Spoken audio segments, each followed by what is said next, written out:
So if Steve hops up to knee right on me, when he puts both knees on me, the moment I move, he moves. The moment I roll, he falls off, right? Because he's that attached.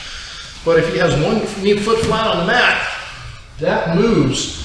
And wherever I go, you can kind of find base.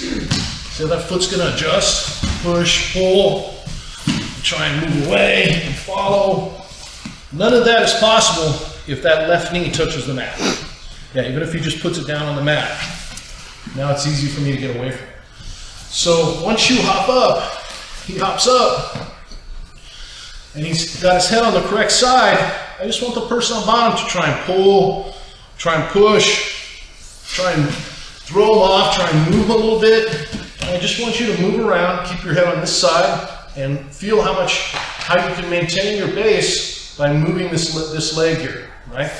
That is what's going to give you base, is that foot that's flat on the mat. And it needs to be very mobile for you to stay on top. This is a floating game. Okay, you're not trying to keep the person hidden. You're just trying to let them kind of move underneath you and float on top. So you have to be mobile, be willing to go wherever they want to go. It's fine. You're not trying to hold them in one place, at least not yet. Okay, back and forth, go ahead. There's all kinds of different knee rides, right? So Rick plays a very low knee ride, where he stays attached, and he's very long, it's very hard to get rid of him from there. And I also tend to play a lower knee ride, although sometimes I will sit up like that. But then there are other people who are primarily upright. Okay, and we'll do a little bit of both, and you'll find out which one works best for you. But in all the above, we're still using those same principles, right? So when Rick holds knee ride, he's usually down in a position like this, but his head is still over here. There's no way you're going to roll him. So with his weight, he's doing the same thing. And when you play that position, you can't get frustrated if the person knocks the knee up, because that's the game, right? He's going to frame, he's going to push my knee up, and then I hop back on, he pushes my knee up, I hop back on, and that's how you wear him down. So what that means is when we're doing the rounds and you're escaping, pushing the knee off and having my knee touch the mat, so he pushes the knee off, that's not the end of the round. Steve still has to escape my cross side, right? Because I'm just going to go back to cross side, and then as soon as I see a moment, I'm going to hop back up. That's it. So it doesn't matter to me if he pushes my knee off for a second, as long as I'm not in his guard, and above all else, as long as I'm still on top, I'll just wait a moment, and then hop back up to knee ride. Okay, so for the person escaping, you got to get the full escape. Get half guard, or get your full guard, or get your quarter. Okay. Last thing I'll show you, and then we'll work some more, is controlling the inside space. Okay, so you guys know this basic Jiu-jitsu principle. I hop up to knee ride, I'm working my knee ride here, and we talked about Steve putting a hand here and putting a hand on my chest or my belt line, and this is what he's going to be shrimping away from, and I can't allow that to happen. So when his hands go here, this one comes inside, this one will lift, but I'm always repummeling. So he goes, go to put your hands there.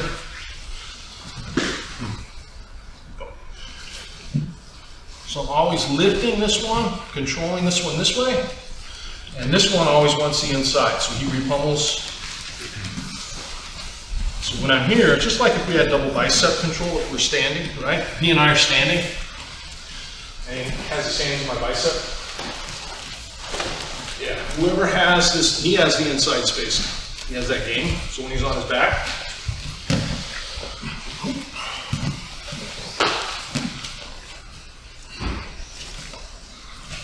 gets free, repump.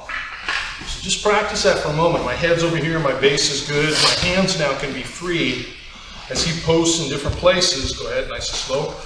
And I'm just practicing plucking and trying to control this inside. So as long as I have this inside space, I'm good. Keep going.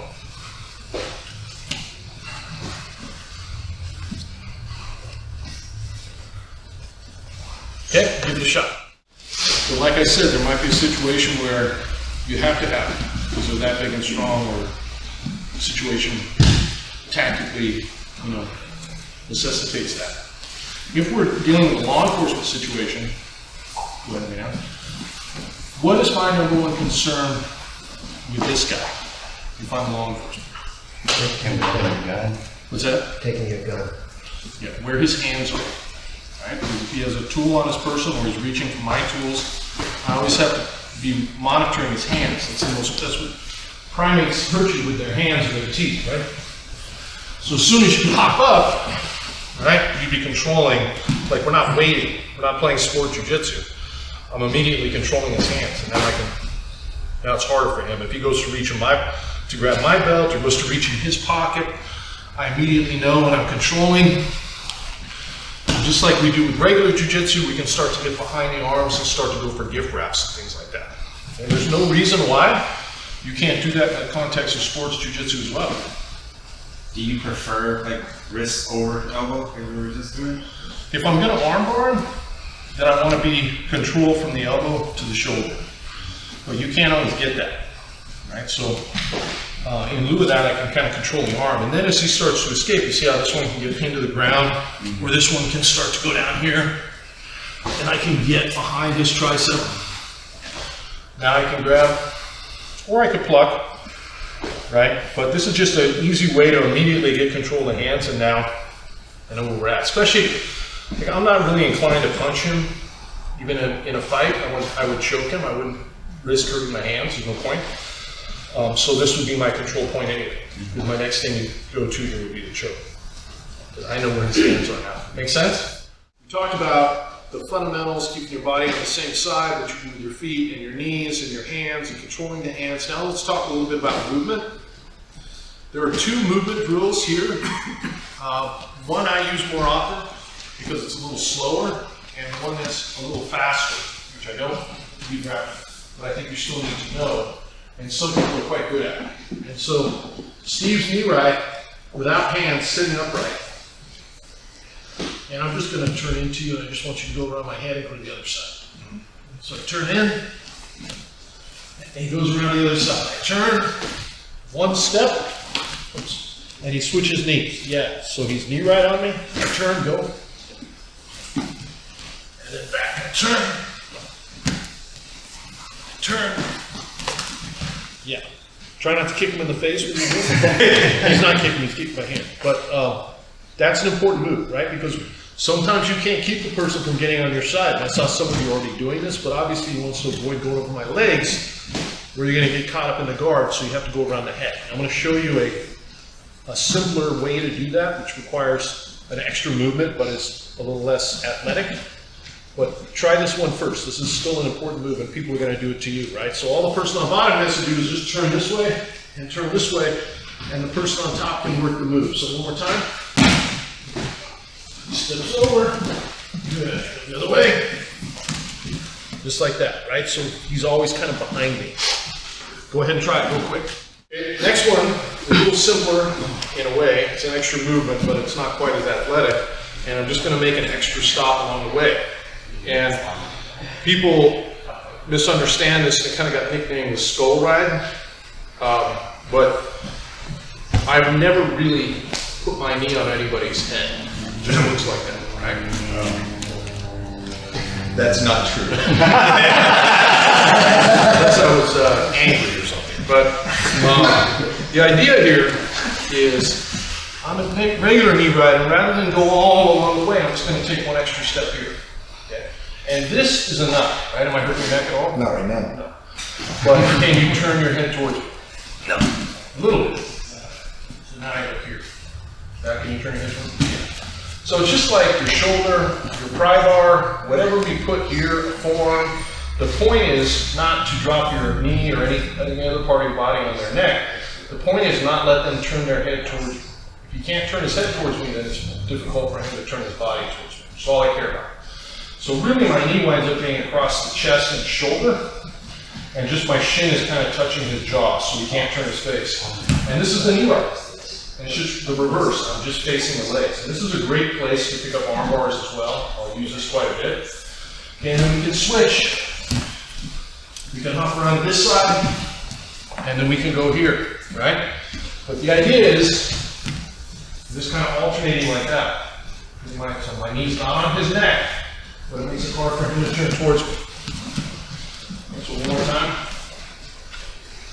Head's on this side, knees all the way across the body, shoulder, and then I step back. That's a lot of crap. But this is my position, like this. this. Okay, exactly like me, right, facing the other way.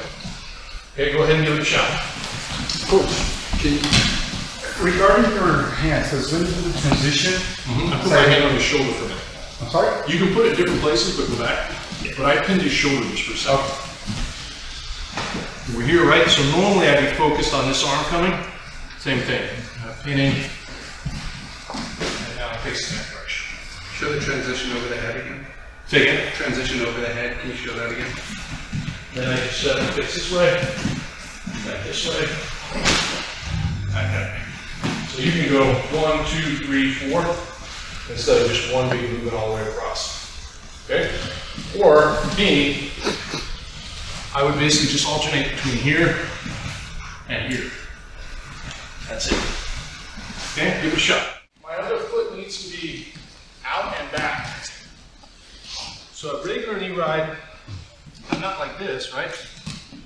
I'm out here. When I switch, I'm not like this, I'm out here like this. So this is my rudder leg here I'm controlling. Okay. Thanks for watching. Make sure you subscribe, hit the bell for frequent updates because we're updating this every week, and make sure you comment and like and share our videos. We appreciate it, and we definitely try and respond to all the comments. And if you like what we're doing and you like the material, check out SBG University, SBGU, and you're going to see a ton more in much greater depth than what you see here on YouTube. Thank you very much.